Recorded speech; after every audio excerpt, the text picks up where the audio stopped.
A spokesperson for Mayor Tom Barrett says, look, Milwaukee is not a sanctuary city. County officials tell me the same thing about the county. Will the feds take their word for it? Yes, and I am at Herner's Hideaway. This is a border bar in beautiful Genoa City. If you know anything about this place, we are 1/10 of a mile away from the Illinois state border. That means a lot of mixing of fans, even in the families. This space just behind me used to be completely blighted just a few months ago, but look what's coming now. This is concept art for the Oshkosh Arena. That's where the D-League Bucks team will be playing. But soon we saw 3 ambulances speed into the area, a big commotion.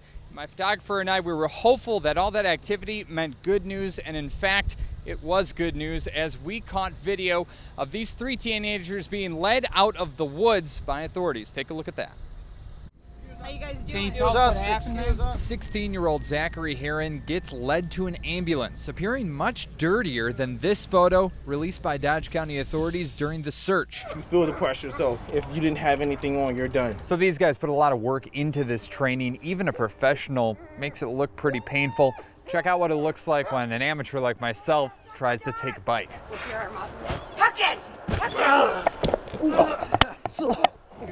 As you go through it, you know, the nerves are still there because you always try something new, but you gain that confidence that you know what you're doing and you're not hurting the dog.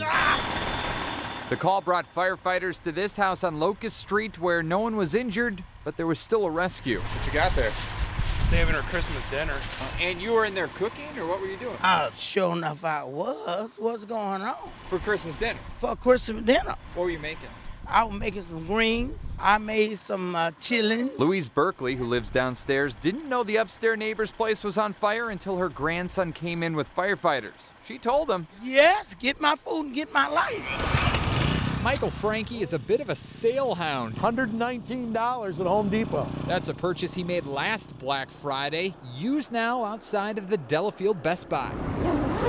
We met out here 10 years ago. We were on the back end of the building, sitting underneath an umbrella next to each other, waiting for the sale in the rain. The motivation was to save money. Now it is still to save money, and we do, but it's just as important that we come out here for the camaraderie and the good times together. I would literally drive over, tap on the tent, look in, and there he is, and he's like, what are you doing here? Taunted in front of me, like what? Like one of us is gonna drop it, and we all watch it in slow motion till it got really close to the grate, and then I was like, I hope it lands, and then it just goes right under it. So the tickets were gone down a grate like this. It had actually rained earlier during the day, meaning this was really gross and grimy down here. So how could anyone justify jumping in? I'm not gonna be that guy. I'd rather be this guy, the one that went into the sewer, than be the guy that lost his ticket in the sewer and sat in the car for 3 hours while everybody else went into the game. The noose down at the other end kind of tightens up. But this was a new one. My experience with beavers is pretty limited.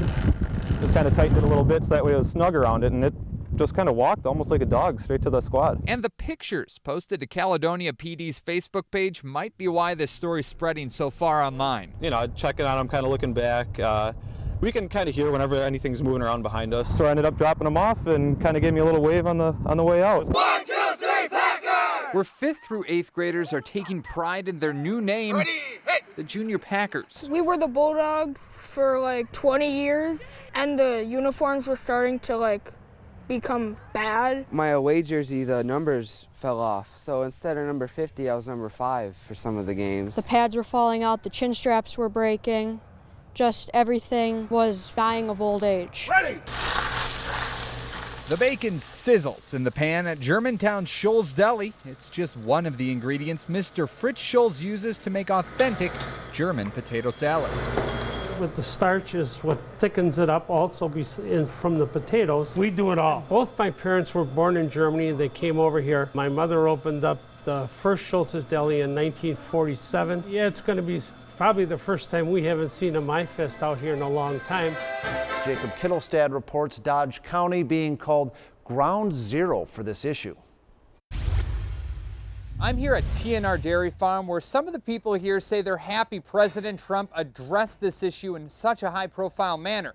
That said, there still don't appear to be any short-term solutions. There's nearly 200 cows here, milked down the daily, with that all picked up for the producer, Grassland Dairy Products. But those pickups are ending in April. Without a buyer, the farm might have to start selling cows. Like, we got families, genetic families. All our cows down there go back probably 30 years to my dad's herd. We need to get some processors, take 5 farms. You know, if anybody can take 5 farms, that'll help us out, because there was 50-some farms that it affected down here. Or, 10, 20 years from now, it'll be nothing but, 5,000 cow dairies and no more family farms.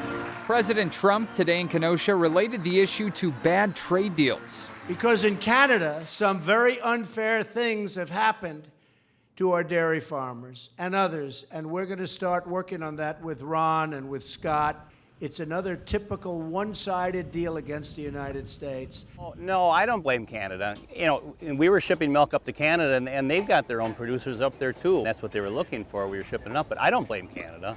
Yeah, it's been tough.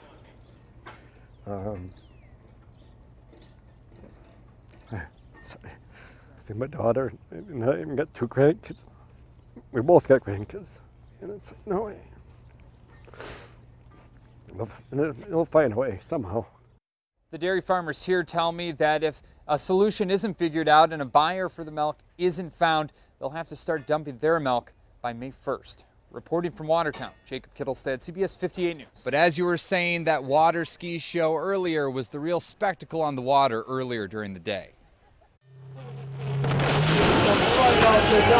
For about 3 decades, the Pewaukee Lake Water Ski Club has been entertainment following the 4th of July parade. It's the ropes for the 4 high and a couple 2 highs. You have a bottom, a second, a third, and then me. 8-year-old Alana Roskoff already has years of experience. Sometimes if it's like a lot of people like today, I sometimes get nervous. We have to practice getting up like a lot of times, so it's perfect. She's also starting to train way younger than the oldest guys in the club. And I'm 87 years old, pushing 88. I started to learn when I was 37 years old. We tend to be the oldest in the club, and we start off the show, and we're the ones that get all the claps. As they say, the 2 old timers are going to follow the boat that has the flag in for the national anthem. So much rehearsing goes into the 4th of July routine, but practice was actually cut short by a week this year because of an algae bloom. Pewaukee Lake reopened on June 26th. Still, the tradition lives on. Every time I feel like as if I'm out of place, they're the ones that encourage me. John and Bill, stay. We'll help you whatever you need. We're a non-competitive club. Any kids that fall down and do something wrong, doesn't count against us. I don't really fall, it's just I have some difficulties, that's all. It's my favorite sport. Come on. Let's hear it for him. And let's take a look at what's happening in the sky now. As we were telling that story, the fireworks have started. Let's talk a little bit more about that water skiing, though. They still have shows through Labor Day, and in fact, give them some respect as well. They got in the water to start training for that well before any sane person would consider in that cold spring water. Reporting live from Pewaukee, Jacob Kittilstad, CBS 58 News. Raise your hand if you can tell me, who do you think our school is named after? Mason? Abraham Lincoln, you're right. In fact, his statue's installed on the opposite side of their wall. There's even a few Lincoln busts in the front hallway. But the kids will be quick to tell you what's wrong with this picture. Typically, the president did not wear a knit hat with their panda mascot. He wears a big, tall hat that he kept very important papers in him. Well, he keeps notes in his hat so he doesn't lose them. He was a tall man. He always wore a bow tie and shiny shoes. You might even think that Ryan, Clara, and Nadia and their other second-grade classmates were talking about this man. They're usually a little bit surprised when I walk in.